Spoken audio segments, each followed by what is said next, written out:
بسم اللہ الرحمن الرحیم۔ وما کان ھذا القرآن، تمہید بطور جواب شکوہ مؤخر ہے۔ وما کان وما صح وما استقام ان یکون، یعنی یہ نہیں صحیح نہیں ہو سکتا کہ یہ قرآن ان یفترا، یہ کہ گھڑ لیا جائے، ان یفترا مصدر مبنی للمفعول ہے، ان یفترا گھڑ لیا جائے مصدر، چونکہ یہ ان ہے نا، یہ ان مصدریہ ہے، لیکن معنی کس کا ہوگا؟ مفعول والا، گھڑ لیا جائے من دون اللہ، اللہ کے سوا، ولیکن تصدیق الذی، لیکن یہ تصدیق ہے اس کی جو اس سے پہلے ہیں، الذی بین یدی کتب سابقہ، وتفصیل الکتاب، اور تفصیل ہے کتاب کی، یعنی دلیل ثانی عدم افتراء، پہلی دلیل عدم افتراء کی کہ قرآن مقدس یہ کتب سابقہ ان کی تفصیل ہے، تجھے گھڑا ہوا کیسے ہو سکتا ہے؟ تورات انجیل وغیرہ کی یہ تو تصدیق کر رہا ہے، یعنی انہی کے اصول کو بیان کر رہا ہے، انہی کی پیشین گوئیوں کو پورا کر رہا ہے۔ الذی بین یدی بتفصیل الکتاب، اور دلیل ثانی عدم افتراء پر، اور تفصیل ہے کتاب کی، کتاب سے مراد احکام اور عقائد، دونوں احکام اعتقادی احکام فروعی دونوں مرادیں، ان کی تفصیل ہے بیان الاحکام بیاناً شافیاً کافیاً، ابن کثیر احکام کا بیان شافی بھی ہے کافی بھی ہے، ابن کثیر لا ریب فی، تیسری فضیلت کوئی شک نہیں اس میں من رب العالمین، یہ رب العالمین کی طرف سے ہے۔ یہ قرآن کے فضائل بیان کر دیے، فرمایا ما کان ھذا القرآن، یہ ہو ہی نہیں سکتا، ما صح وما استقام، یہ ممکن ہی نہیں کہ یہ قرآن گھڑا ہوا ہو اللہ کے سوا۔ کیوں؟ تین وجہ، پہلی وجہ کہ یہ پہلی کتابوں کا مصدق، دوسری وجہ عقائد و احکام کی تفصیل، تیسری وجہ اس کی فصاحت بلاغت، اس کا اثر تاثیر، یہ سب کچھ بتا رہی ہے کہ یہ منزل من رب العالمین ہے، اس میں کوئی تردد نہیں، تو اس گھڑے ہوئے ہونے کا سوال ہی پیدا نہیں ہو سکتا۔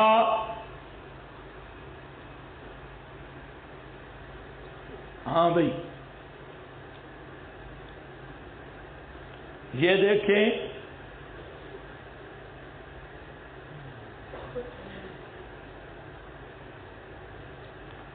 اچھا ام یقولون، شکوائے کیا کہتی ہیں؟ افطرا ہو، اس نے خود گھڑ لیا، قل فأتوا بسورۃ مثلہ، لے آؤ، فرما دیجئے لے آؤ ایک سورت مثل ہی، مثل اس کے، بدعوا من استطعتم، اور پکارو استعانت کے لیے، مدد کے لیے جس کو پکار سکتے ہو، بکل من قدرتم علیہ من انس و جان، جن کو پکار سکتے ہو، جنوں کو انسانوں کو، پکارو من دون اللہ، اللہ کے سوا، ان کنتم صادقین، اگر تم سچے ہو، بل کذبوا بما لم یحیطوا بعلمہ، بلکہ زجر بر عناد کفار، انہوں نے تکذیب کر دی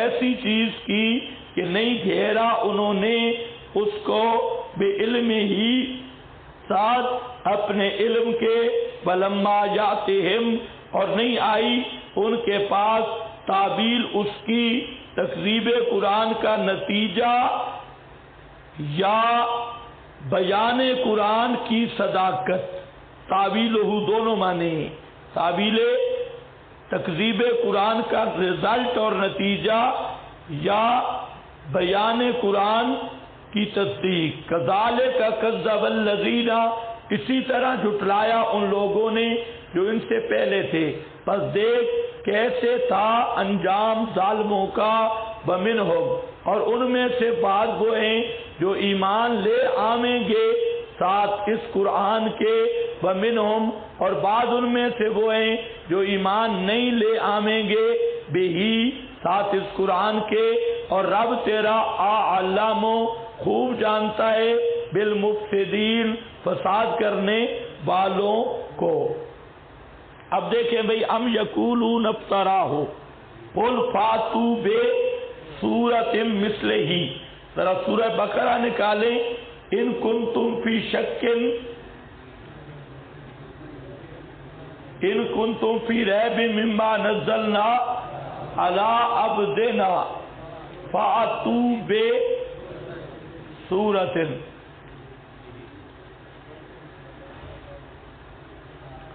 دونوں پر نظر رکھو۔ وہاں پر بعض لوگوں نے ان کنتم فی ریب مما نزلنا علی عبدنا فاتوا بسورۃ بمثلہ، ہی ضمیر کا مرجع، وہاں پر بعض لوگوں نے غلطی کی، اور وہ یہ کیا کہ ہی ضمیر کا مرجع عبد بھی بن سکتا ہے، حالانکہ آپ کی توجہ ہے میری طرف، اگر تم شک میں ہو تو لے آؤ ایک سورت مثل اس قرآن کی، مثل اس قرآن کے۔ اب یہاں دیکھو، مثل یا عبد کا پیچھے ذکر ہی نہیں، سورت لے آؤ مثل کس کے؟ قرآن کی، متعین ہے۔ وہاں چونکہ عبد کا ذکر ہے تو بعض نے وہاں ضمیر کا مرجع کیا بنایا؟ عبد، اور مطلب یہ ہے کہ میرے اس عبد کی مثل لے آؤ،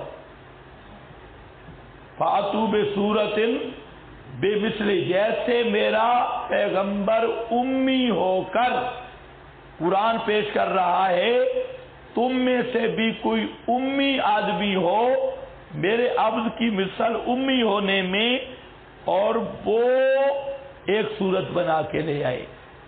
پتہ نہیں تمہیں سمجھ آئیے کہ نہیں؟ یہ ضمیر کا مرجع کیا بنایا؟ عبد، وہاں خیال رکھنا، لیکن یہ بہت بڑی غلطی ہے۔ وہاں معنی کیا ہوگا کہ اگر تم شک میں ہو تو لے آؤ ایک صورت بے مثل ہی، جیسے میرا پیغمبر صورت پیش کر رہا ہے، یعنی پیغمبر امی ہے تو تم میں سے کوئی امی صورت بنا کے لے آئے۔ یہ چیلنج پھر کیا ہو جائے گا؟ محدود، خاص چیلنج ہوگا۔ حالانکہ قرآن کا چیلنج عام ہے، کوئی امی بنا کے لے آئے یا تعلیم یافتہ بنا کے لے آئے، یہ کوئی شرط نہیں کہ امی بنا کے لائے، یعنی تعلیم یافتہ تو بنا سکتا ہے، اس کو قرآن نے چیلنج نہیں کیا، اور امی نہیں بنا سکتے ان کو چیلنج کیا۔ یاد رکھو، وہاں ہی ضمیر کا مرجع عبد بنانا یہ بڑی غلطی ہے، اور اس کی دلیل یہ آیت بھی ہے اور درایت بھی ہے۔ اس میں آپ دیکھو، قل فاتوا بسورۃ مثلہ، لے آؤ ایک سورت مثل اس کے، کس کے بھائی؟ مثل اس قرآن کی سورت کے۔ اب وہ جو بعض لوگوں نے کہا نا ہی ضمیر کا مرجع کیا بن گیا؟ عبد، تو وہاں پر بھی مقصد کیا تھا؟ جیسے میرا پیغمبر امی ہو کر قرآن پیش کر رہا ہے، تم میں سے بھی کوئی ان پڑھ امی ہو کر قرآن کی مثل پیش کرے۔ اب یہ چڑھ گیا خطیبوں کے ہاتھ،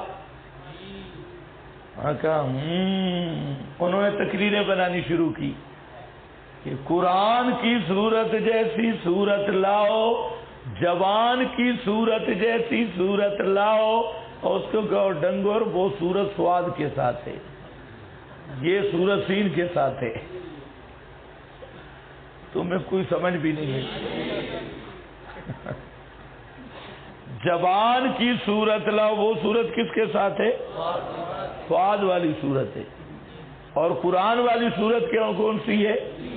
اب گھنٹہ خطیب اس میں لگے ہیں، میرے زبان کی صورت لاؤ، قرآن کی صورت، اور اس کو کہو بے وقوف چلا، اتنا تو کبھی سمجھ لیتا بھئی وہ صورت سواد والی ہے، قرآن کی صورت سین والی ہے۔ ایسے سریں لگا لگا کے کبھی اس دیوار پہ مار رہا ہے، کبھی اس دیوار پہ مار رہا ہے۔ تو بات کہاں سے شروع ہوئی کہ ہی ضمیر کا مرجع عبد بن سکتا ہے یا نہیں؟ نہیں بن سکتا۔ کتنی وجہیں؟ دو۔ پہلی وجہ چیلنج محدود ہو جائے گا، حالانکہ قرآن کا چیلنج امی غیر امی عام ہے سب کو۔ اور دوسری وجہ جہاں سورہ یونس نے فیصلہ کر دیا، جہاں پیچھے عبد کا ذکر ہی نہیں، تو یہ متعین کیا تفسیر القرآن بالقرآن کے تحت کہ وہاں ضمیر کا مرجع صرف قرآن ہی ہے۔ جیسے یہاں تو اب خطیبوں نے تو بالکل ہی بک بک کی نا، تحریف کی۔ مفسرین نے جو ضمیر کا مرجع عبد بنایا، ان کا مقصد تو تھا جیسے محمد مصطفیٰ امی ہو کر قرآن پیش کر رہا ہے، تم میں سے بھی کوئی امی ایسی صورت لائے۔ انہوں نے اور بنا دیا، تو قل انما انا بشر مثلکم کہاں جائے گا؟ کل کیا پڑھا ہے؟ بشر ہیں کس میں؟ فل جن سے بصورت بل ہیئت، تو پھر اس کا کیا معنی ہوگا؟ اب خطیب کہے گا آئیں بہش ہیں۔ خطیبوں والا محکمہ عجیب محکمہ ہے، میں تو حیران ہوں ان پر۔ اچھا پھر نقل ایسے چلتی ہے کہ ایک خطیب جب جھوٹ بولتا ہے، کوئی چبل مارتا ہے، آگے جتنے اس کے چیلے ہوتے ہیں وہ پھر سارے وہی چبل مارتے ہیں، کیونکہ دلیل ماخذ کیا ہے؟ بھئی ہمارے محبوب بچڑے نے یہ بھاں بھاں کی تھی، اشربوا فی قلوبہم العجل، اس نے یہ کیا تھا۔ فَأْتُوا بِسُورَةٍ مِثْلِهِ وَادْعُوا مَنِ اسْتَطَعْتُمْ۔ مفتی احمد یار نے کہا ہے کہ دیکھو غیر اللہ کا پکارنا اگر شرک ہوتا تو اللہ کیوں دعوت دیتا؟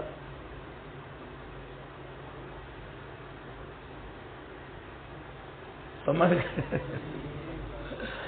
وَادْعُوا مَنِ اسْتَطَعْتُمْ، یہ شرک کے ابطال کی دعوت ہے، جیسے حضرت موسیٰ نے سحرہ کو دعوت دی تھی ابطال سحر کے لیے، لیکن مفتی کا وہاں کھوپڑی پتہ نہیں کیوں خاموش ہو گئی۔ وَادْعُوا مَنِ اسْتَطَعْتُمْ، البتہ بریلویوں کے سر پہ بھاری ضرب ہے کہ یہاں وَادْعُوا کا معنی سورو پکار والا ہے، مشکل میں پکارنا ہے، حاجت میں پکارنا ہے، جبکہ بریلوی دعا یدعو کو عبد یعبدو کے مقابل لے جاتے ہیں اور پکار شکار کا معنی بدل دیتے ہیں۔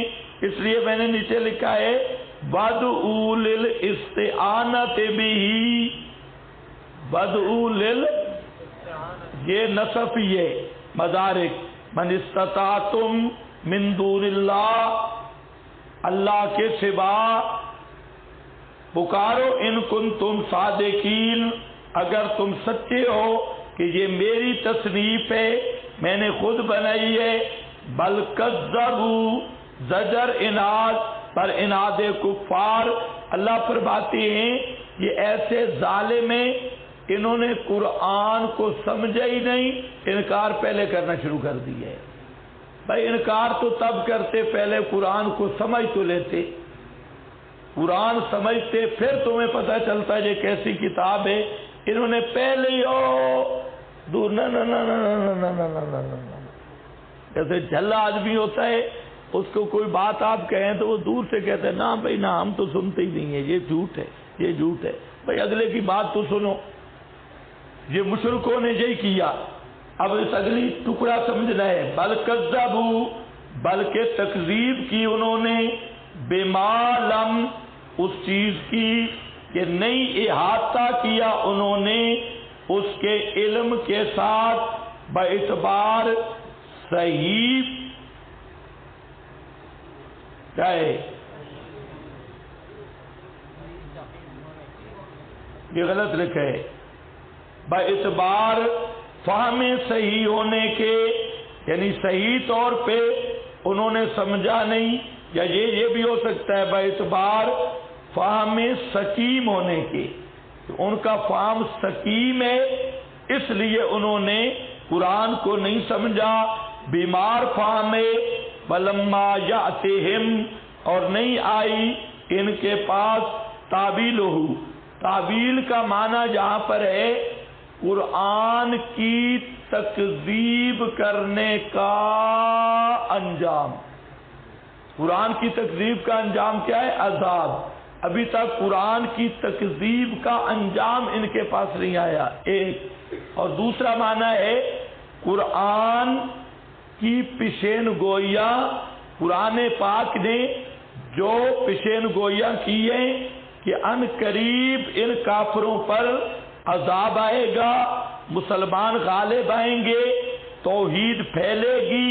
یہ جو قرآن کے فرمودات اور ارشادات، ہدایات پیشین گوئیوں کے طور پہ ہے، ابھی تک ان کا مصداق ان کے سامنے نہیں آیا.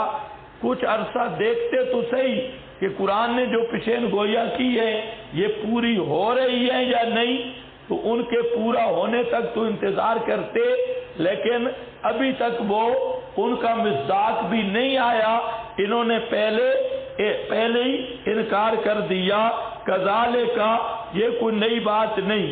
اسی طرح بلا تحقیق، جیسے انہوں نے بغیر تحقیق کے قرآن کا انکار کیا، اسی طرح بلا تحقیق کذب الذین من قبلہم، تکذیب کی ان لوگوں نے جو ان سے پہلے تھے. فانظر، پس دیکھ، کیف کان، کس طرح ہوا انجام ظالموں کا. ظالموں سے مراد مشرک ہیں. اور ان میں سے بھی ومنہم، یہ جو ہے ان میں سے بھی بعض وہ ہیں جو قرآن پر ایمان لائیں گے. ابھی مقابلہ میں ہیں، جیسے خالد بن ولید، ابو سفیان، اکرمہ، بڑے بڑے صنادید قریش فتح مکہ تک تو لڑتے رہے، اس کے بعد پھر مسلمان ہو گئے. تو میں یؤمن بہ، یہ پھر پیشین گوئی آ گئی کہ یہ جو آپ کے مد مقابل ہیں ان میں سے بھی بعض ہوں گے ایمان لائیں گے. ومنہم، اور بعض ایمان نہیں لائیں گے قرآن کے ساتھ، جیسے ابی جہل اور ابو لہب، عتبہ، شیبہ. وَرَبُّكَ عَالَمُ، اور رب تیرا جانتا ہے مفسدین کو کہ کون ایمان لائے گا کون ایمان نہیں لائے گا، اس کو تیرا رب جانتا ہے. ما کان ھذا القرآن، کسی پر ہے نا، ھذا بیان لإعجاز القرآن انہ لا یستطیع البشر ان یاتوا بمثلہ. ہاں نیچے والی آیت پہ، نیچے والی آیت فاتوا بسورۃ، کسی بشر کے لائق نہیں کہ وہ اس کی مثل لائے، نہ ایک صورت بلا بعشر صور بلا بصورت مثلہ، یعنی نہ قرآن لا سکتا ہے نہ 10 صورتیں نہ ایک صورت. لأنہ بفصاحتہ وبلاغتہ، یہ ذرا خیال رکھنا، یہ عبارت بڑے خاص مقصد کے لیے آئی. اس لیے قرآن اپنی فصاحت، اپنی بلاغت اور اپنی عمدگی، اپنی حلاوت و اشتمال علی المعانی العزیزہ، اور مشتمل ہونا اس کا عمدہ معانی پر جو نافع فی الدنیا والآخرہ، لا یکون الا من عند اللہ، نہیں ہوگا، نہیں ہو سکتا مگر اللہ کی طرف سے. الذی، وہ اللہ جس کے مشابہ کوئی چیز نہیں، اس کی ذات میں نہ صفات میں نہ افعال میں نہ اقوال میں، پس کلام اس کا لا یشبہ ہو، کلام اس کا نہیں مشابہ کلام المخلوقین، مخلوق کے کلام کے۔ کیا مطلب؟ ایک ہمارا مسئلہ چلا ہوا ہے عبدالشکور ترمذی کے ساتھ اور ان کے مقلدین کے ساتھ۔ مولانا حسین علی صاحب رحمہ اللہ نے یہ کہا تھا کہ قرآن کے وجوہ اعجاز وہ صرف فصاحت بلاغت نہیں بلکہ کچھ اور چیزیں بھی ہیں، مثلا فصاحت بلاغت بھی ہے۔ فَأْتُوا بِسُورَةٍ میں یہ جو اعجاز قرآن کی بات ہے، عام طور پہ لوگ کہتے ہیں کہ قرآن کی فصاحت اور بلاغت یہ وجہ اعجاز ہے، تو مولانا نے کہا کہ وجہ اعجاز اس میں بند نہیں بلکہ فصاحت بلاغت بھی وجہ ہے اور قرآن کی تاثیر بھی وجہ ہے اعجاز کی، قرآن کی پیشین گوئیاں بھی وجہ اعجاز کی، قرآن کی حلاوت بھی وجہ اعجاز کی، قرآن پاک کی تازگی بھی وجہ اعجاز کی۔ قرآن جیسے زندہ کتاب، ہر دور کے مطابق کتاب، جٹی تلی کتاب اور بار بار پڑھنے سے لذت بڑھا دینے والی کتاب، یہ ساری چیزیں بہت ساری وجوہ اعجاز ہیں۔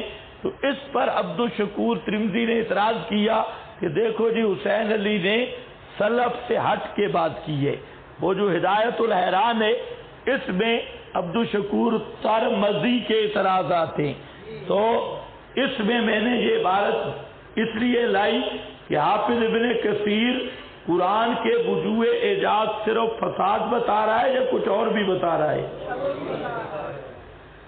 یہ بھی ساری باتیں فصاحت بھی، بلاغت بھی اور حلاوت بھی اور اشتمال ہونا معانی عزیزہ پر جو نافع ہیں دنیا آخرت میں، یہ صرف بلاغت میں بند نہیں، جیسے اللہ کی ذات، صفات، افعال یہ سارے تشبیہ سے پاک ہیں، اسی طرح اللہ کا کلام بھی ہر طرح کے نقص و عیب اور مخلوق کے کلام کے ساتھ تشبیہ سے پاک ہے۔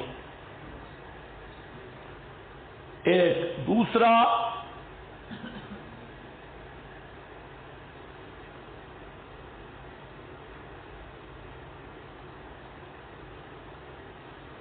بل کذبوا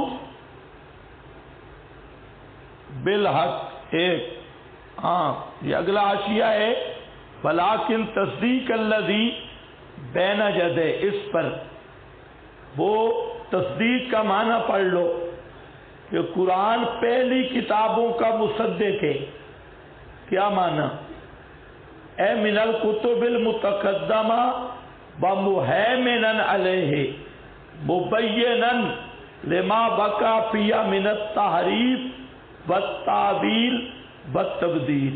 ابن کثیر، تو قرآن پہلی کتابوں کا مصدق ہے، یعنی قرآن پہلی کتابوں پر کنٹرول کرنے والا ہے، یعنی قرآن پہلی کتابوں کے لیے کسوٹی ہے کہ کون سا پہلی کتابوں کا مضمون منزل من اللہ ہے، کون سا محرف من العلماء ہے، اس کے لیے معیار اور کسوٹی قرآن ہے۔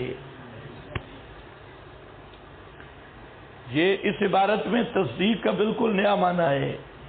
دو معنی معروف ہیں کہ اصول میں قرآن تصدیق کرتا ہے، اور دوسرا معنی کہ ان کی پیشین گوئیوں کے مطابق قرآن کی پیشین گوئی بھی تھی کہ آخری کتاب اگر نہ آتی تو تورات انجیل کی پیشین گوئیاں غلط ہو جاتی اور وہ خود بخود جھوٹی ہو جاتی، تو قرآن کا آنا ان کی سچائی کے لیے ضروری تھا۔ لیکن یہ معنی ماشاءاللہ یہ تیسرا معنی کیا اور زبردست کیا کہ قرآن پہلی کتابوں کا مصدق کس معنی میں ہے؟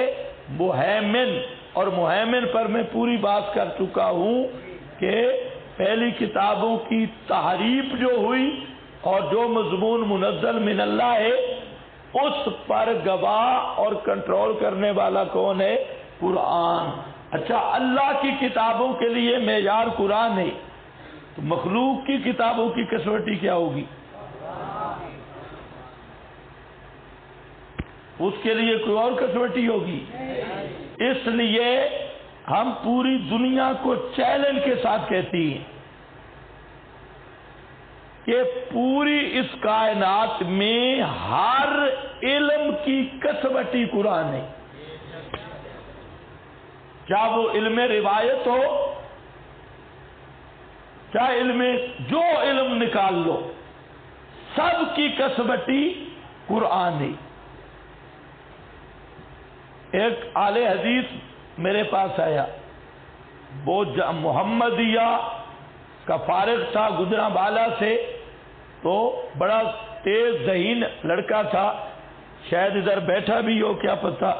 تو بہرحال وہ آیا تو میں نے اسے پوچھا کہ کدھر سے آیا؟ وہ کہتا ہے کہ میں نے تخصص فی الحدیث کی ہے۔ کہاں؟ جی اہل حدیث کے پاس۔ بہت اچھا۔ میں نے کہا کہ وہ تخصص کیا؟ اس نے کہا جی ماشاءاللہ بڑی محنت سے کیا۔ میں نے کہا صرف ایک بات مجھے بتا، وہ آپ کا امتحان نہیں لے رہا، آپ کی ایمان کے لیے پوچھ رہا ہوں کہ صحیح حدیث کس کو کہتی ہے؟ لیکن کسی امتی کا قول نہ پیش کرنا۔ صحیح حدیث کس کو کہتی ہے؟ اب بیچارہ خاموش۔ چلو میں نے کہا پیش کر، امتی کا قول پیش کر۔ یہ شرط اٹھا لیتے ہیں، صحیح حدیث کس کو کہتے ہیں؟ کہتے ہیں کہ جس کے راوی ثقہ ہوں۔ میں نے کہا راوی کی ثقاہت معلوم کرنے کا کون سا پیمانہ ہے؟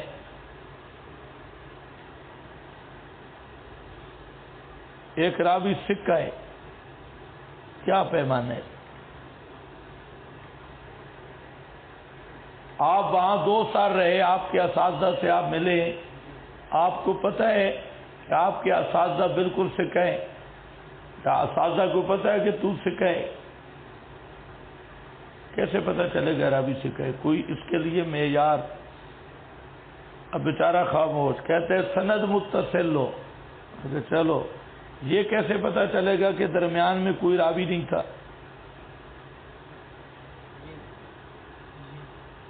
سند متصل ہو، اس کے لیے کوئی ہے ایسا آلہ یا کوئی تعویذ کہ ہمیں پتہ چلے کہ درمیان میں بالکل جناب اس نے اس سے سنا ہے، درمیان میں کوئی آدمی نہیں ہے؟ یہ کیسے پتہ چلے گا؟ یہ قاری صاحب ہمارے ساتھ رہتے ہیں، اب قاری صاحب بات کرے میری، وہ آپ کے پاس کون سا معیار ہے کہ قاری صاحب نے براہ راست مجھ سے سنا ہے، درمیان میں کوئی واسطہ نہیں؟ اس کے لیے بھی کوئی آلہ نہیں۔ اچھا، علل سے پاک ہو۔ اچھا، علت کیسے معلوم ہوگی؟ ایسے کذاب بھی گزرے جنہوں نے اپنے سے اوپر سونے کی لڑی سند بنائی ہے، سارے راوی ثقہ، متصل سند، ابھی قال حدثنا۔ آپ میں بھی ایسے ماہر موجود ہیں ماشاءاللہ جو سند بنانے کے ماہر ہیں، تو پھر اس کے لیے کیا پہچان ہوگی؟ شذوذ سے پاک ہو۔ شذوذ، شاذ کی خود تعریف بھی اختلافی ہے، وہ کیسے ابھی تک تو تم سے متواتر کی تعریف نہیں ہوئی، سارے لگے اتنی بڑی جماعت ہو، کتنی بڑی جماعت ہو، عقل ان کے تواتو علی الکذب کا فیصلہ نہ۔ اچھا، تو عقل میں پھر تفاوت ہے۔ کوئی سیدھے سادے صوفی ہوتے ہیں، وہ 2 آدمیوں پہ بھی یقین کر لیتے ہیں، یہ جھوٹ نہیں بولتے، اور کئی اتفاق پھرے ہوتے ہیں، وہ 1000 آدمی پہ بھی یقین نہیں کرتے۔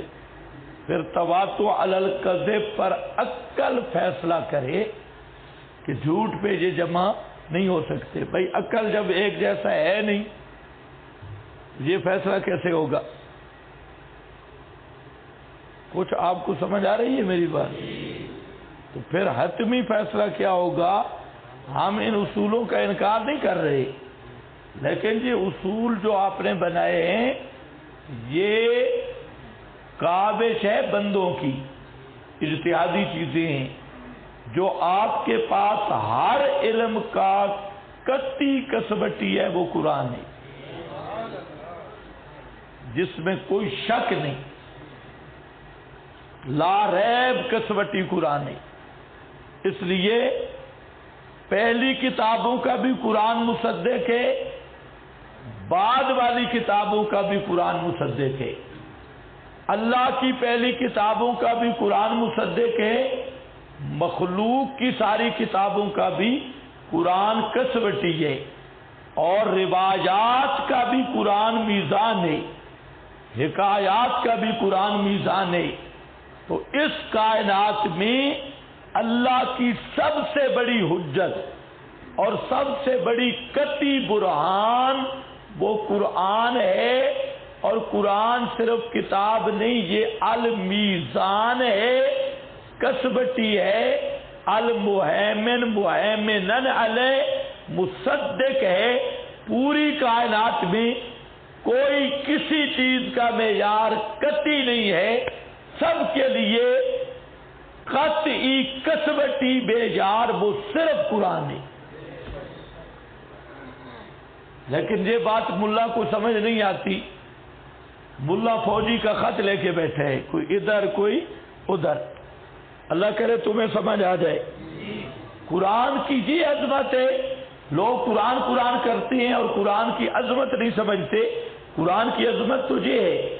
اب چلو یہ دیکھ لو پھر مصدق ان کا کیا معنی ہے؟ تصدیق الذی بین یدیہ، کیا معنی؟ من الکتب المتقدمہ بین یدیہ ومہیمنا علیہ ومبینا لما بقا فیہا من التحریف والتعویل والتبدیل۔ سمجھے ابن کثیر؟ آگے حضرت موسیٰ کے معجزہ عصا کے مقابلہ میں جیسے جادوگر بے بس ہو گئے، حضرت عیسیٰ کے معجزہ احیاء موتیٰ کے سامنے تمام اطباء عاجز رہے، اسی طرح خاتم الانبیاء صلی اللہ علیہ وسلم کے معجزہ قرآن کے مقابل ساری دنیا کے فصحاء اور بلغاء مبہوت اور لاچار ہو گئے۔ تلواریں لے کر وہ میدان میں اترے، لیکن قرآن جیسی ایک صورت لانے سے بھی عاجز رہے اور تا قیامت عاجز رہیں گے۔ اس لیے آپ نے فرمایا عن ابی ہریرہ قال قال رسول اللہ قال قال النبی صلی اللہ علیہ وسلم ما من الانبیاء نبی الا اعطی، ہر پیغمبر کو دیا گیا معجزہ جو اس کے ساتھ ہے، آمن علیہ البشر، بشر اس پہ ایمان لائے، اور انما کان الذی، جو دیا گیا میں، مجھے جو معجزہ دیا گیا، اتی تو وحیًا، وہ وحی ہے، اوحا اللہ، اللہ نے وحی کی میری طرف، فارجو ان اکونا، مجھے امید ہے کہ میں زیادہ ہوں گا ازروئے تابع کے قیامت کے دن۔ مطلب کیا ہے؟ ہر پیغمبر کو اللہ نے معجزہ دیا جس پر لوگ ایمان لے آئے، اور اللہ نے مجھے معجزہ دیا قرآن والا، اور یہ ایسا معجزہ ہے کہ میں امید کرتا ہوں کہ قیامت کے دن سب سے زیادہ میرے امتی ہوں گے اس پر ایمان لا کے، کیونکہ باقی انبیاء کے معجزے وقتی تھے۔ حضرت موسیٰ کا معجزہ آج ڈنڈا کہاں ہے؟ حضرت صالح کی اونٹنی کہاں ہے؟ وہ معجزے وقتی تھے، لیکن قرآن والا معجزہ قیامت تک کے لیے زندہ معجزہ ہے۔ اس لیے قرآن جو دیکھے گا سمجھے گا وہ مسلمان ہوگا۔ اور آپ اگر جائزہ لیں کہ لوگ جتنے یورپ میں مسلمان ہوئے دو وجہ سے ہوئے، انہوں نے اپنی داستانیں لکھی۔ ایک قرآن پڑھا اور پھر قرآن میں وہ کہتے ہیں جو امتیازی مسئلہ ہے وہ مسئلہ توحید ہے، جو کسی مذہب میں ایسی توحید نہیں جتنی قرآن میں ہے۔ یہ جتنے لوگ یورپ سے مسلمان ہو رہے ہیں اپنی آپ بیتیوں میں لکھ رہے ہیں کہ ہمیں اسلام کی وجہ کیا ہوئی، ہم نے قرآن کا ترجمہ دیکھنا شروع کیا اور قرآن کا مضمون توحید دیکھ کر ہمیں سمجھ آیا کہ یہ اللہ کا کلام ہے اور یہ دین اسلام حق ہے، تو انہوں نے سارے ادیان چھوڑ کر وہ مسلمان ہو گئے۔ لیکن افسوس یہ ہے کہ مسلمان جو اندر بیٹھا ہے اسلام کے یہ بے ایمان قرآن نہیں سمجھتا اور قرآن کی توحید نہیں سنتا، اور جو باہر سے لوگ آ رہے ہیں اسی قرآن سے متاثر ہو کے آ رہے ہیں۔ ہاں بھائی،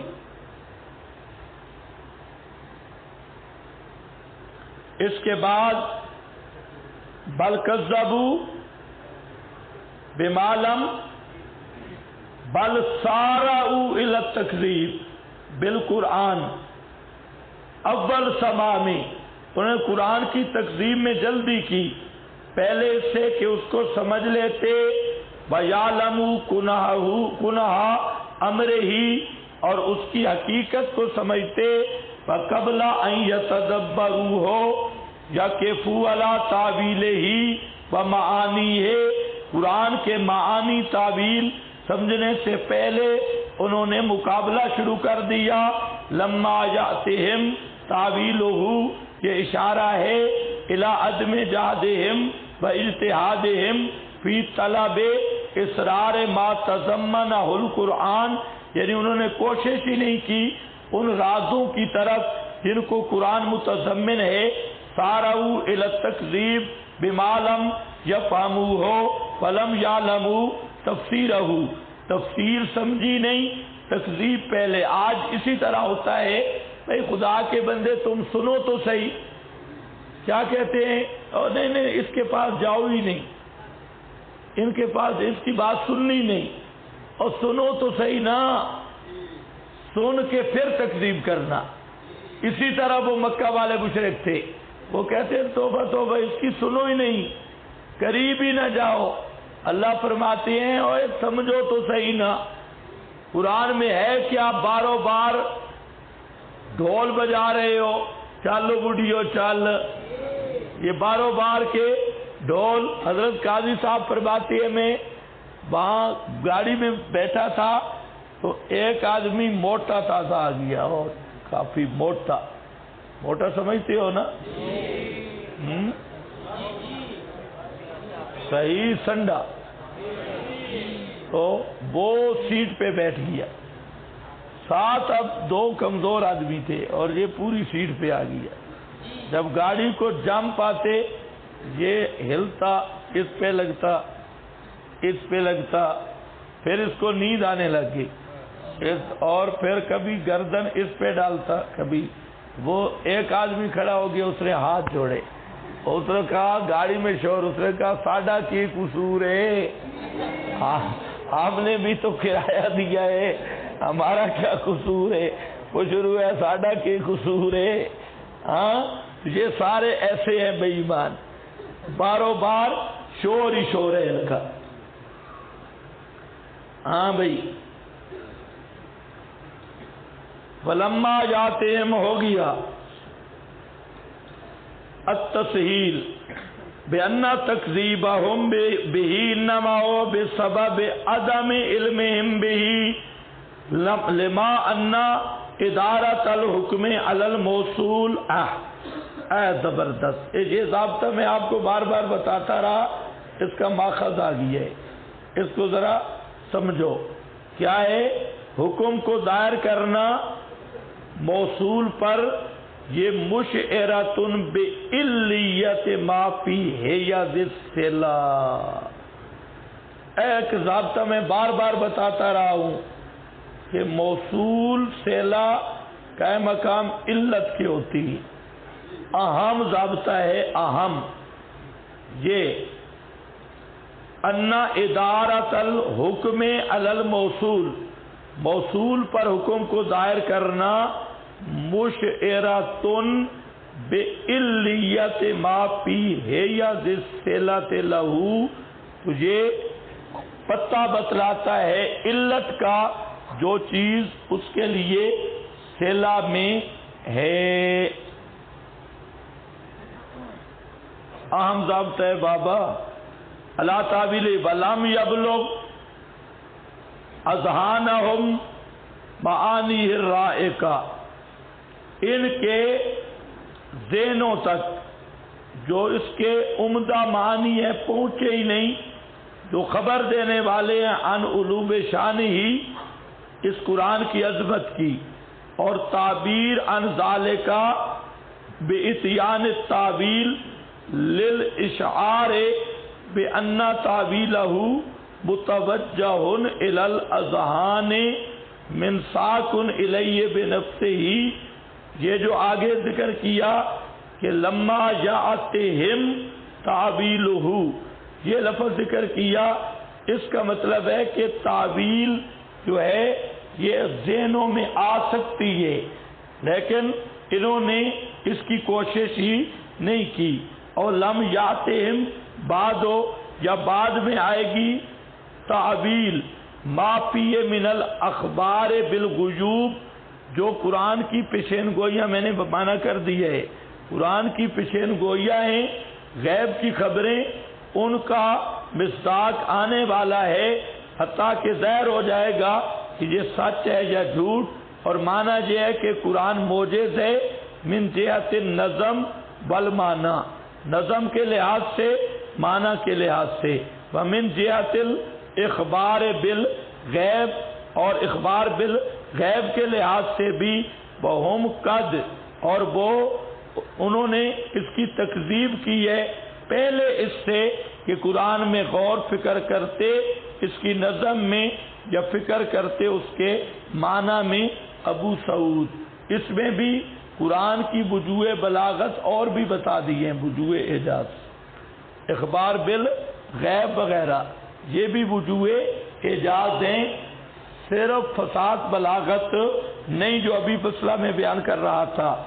اور تعویل کا معنی بھی کر دیا کہ قرآن پاک میں جو غیب کی خبریں ہیں، مشرکین مکہ کی مغلوبیت کی، اسلام کی اشاعت کی، بدر کی وغیرہ وغیرہ، تو ان کا انجام آنے سے پہلے انہوں نے تکذیب کی، ذرا انتظار کرتے کہ قرآن جو پیشین گوئیاں کر رہا ہے یہ پوری ہو رہی ہے یا نہیں، تو انہوں نے ابال کی، جلد بازی کی۔